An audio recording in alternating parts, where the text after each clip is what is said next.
Hello, everybody. Today, I wanted to go over some information from the comic books that I picked up in yesterday's new comic book day and some possible speculation that you want to keep an eye out for. Alright, let's get started.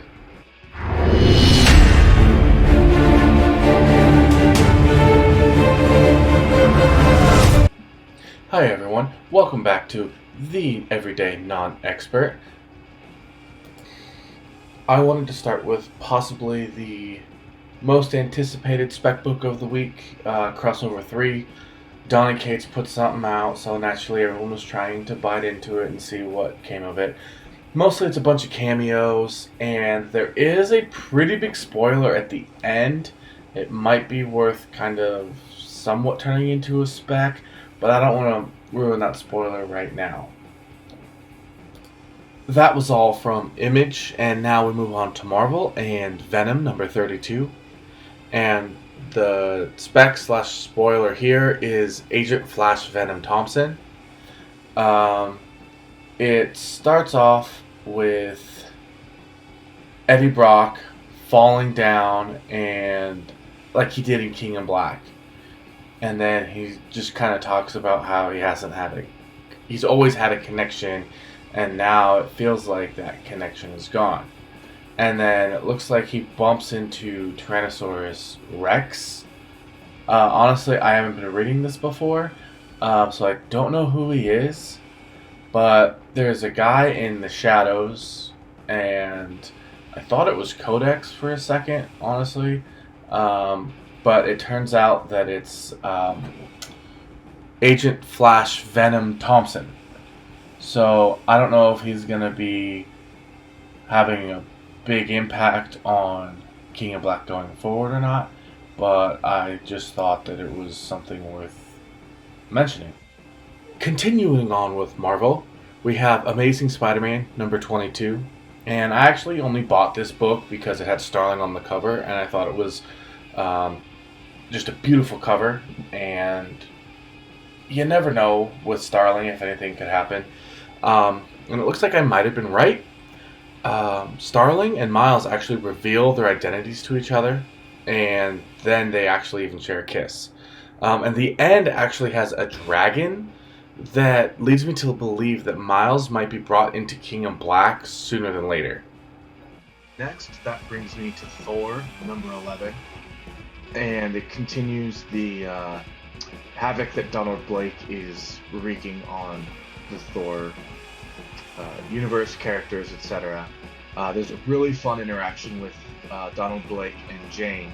However, what I want to talk about happens on the very last page, and it looks like Throg is going to be introduced. I know Donny Cates put out a tweet, I think in October, that who knew writing about a frog could be so much fun. Well, it looks like he followed through with it in Thor 11. The first Star Wars book is Star Wars number 10, and this has the first appearance of the Starlight Squadron. And next is a book I could not believe that I was able to get for cover, thanks to my amazing LCS. And the last one for Marvel this week is Star Wars High Republic number 1. This ended up being the biggest spec book of the week. It might be the biggest short-term flip. Who knows? Some of these other specs I talk about today might be the better long-term holds. I'm not going to show any of the insides of this one because I don't want to give too many spoilers away for people who haven't read this and really want to. But I do want to just talk about, at least as far from a specking standpoint, all the first appearances. There's the first appearance of Keith Trennis, Jedi Padawan, a first full appearance of, sorry if I'm pronouncing it wrong, Avar Kriss, Jedi Master. First appearance of Skier, another Jedi Master. And then a partial team appearance of Grand Masters of the Jedi Order. And now for DC, we have Dark Knight's Death Metal number 7. And the reason for this book is it looks like it has the first cameo appearances of both Yara Flor and the next Batman in there. So if these future state runs stick, this might be the book to have as far as the cameos go. And next is Superman of Metropolis, with the first appearance of the Brain Cells and first appearance of Honest Mary. Another Future State book, other than the first appearance of the next Batman, is we also have the first appearance of the Magistrate, and I don't know, is it the first appearance of the Banelitos? I call them the Banolitos. I don't know, so let me know in the comments below if maybe you've seen them before. Next we have Future State Wonder Woman #1, with the first appearance of Yara Flor and the first appearance of Gapora. I'm assuming it's Portuguese because she's Brazilian and maybe they're in Brazil. And finally, let's move on to Boom Studios and Mighty Morphin #2, the second printing. I don't normally get second printings, especially of the Mighty Morphin or the Power Rangers runs, but this is a design variant of Zofram.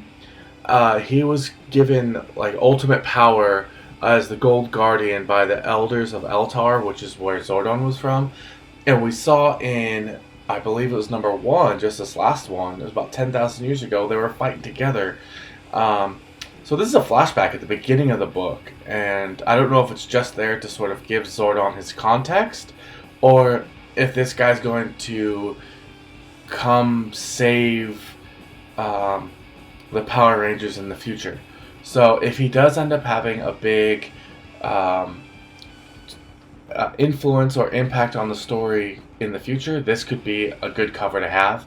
And also, they're talking about doing rebooting Power Rangers, and I think all this cosmic stuff would be the way to go, especially getting Zordon out of being just a big head in a tube and showing his past, and this guy could be on there. So anyways, it could be a long-term spec that the cover could be a nice hit. Again, it's just kind of my own personal one, and I don't normally collect or spec on Power Rangers, but this particular character, I thought the design variant, based on the story, might be worth having in the future. Alright everyone, that's going to do it for this episode. I hope you learned a few things about what you might want to spec on, or some first appearances you might be interested in having, as well as if you want some of those cameos in Crossover or Death Metal, Dark Knight's Death Metal 7. So, let me know what you think, if you think some of my theories are way off, if you think I missed anything, or what I didn't pick up this week that you picked up, and why you think there's other spec out there that I possibly missed. Alright, make sure you leave a like and subscribe. Click that notification bell so you get notified when all my new videos come out. We're growing somewhat, but you know, that's better than no growth at all, especially at my size. And then you can also share this out on all your social media, or even just tell your friends about it, other people at your comic book stores. That would be great. Alright, thanks again. Talk to you later. Bye.